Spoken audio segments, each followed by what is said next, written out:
Okay, cover DJI Pocket 3 yang ni memang function, tapi yang ni lagi convenient. Okay, ni adalah PK07 protector for DJI Osmo Pocket 3. Okay, ni dia punya protector. Simple je dalam plastik ni. Okay, benda ni macam ni. Memang sangat kecil, sangat compact. Yang ni dia besar kan, yang ni dia kecil je. Okay, kalau compare dengan yang ni dia memang lagi solid lah. Tapi yang ni dia plastik dia biasa je. Dia nipis tapi masih lagi okey. Nak guna dia pun sangat senang. Kita bukakan je macam ni.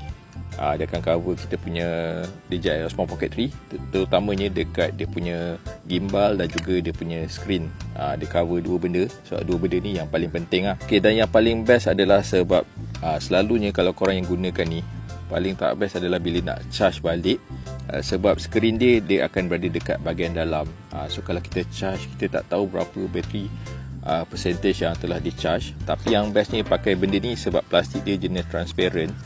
So kalau kita cover, kita charge, kita boleh nampak lah dia punya battery indicator dekat dalam. Okay, overall benda ni memang saya sangat recommend lah untuk korang yang menggunakan Osmo Pocket 3 sebab size dia kecil dan dia tak makan ruang sangat. Lepas tu dia sangat convenient lah. Okay, harga dia pun murah je. Kalau korang berminat boleh dapatkan dekat link.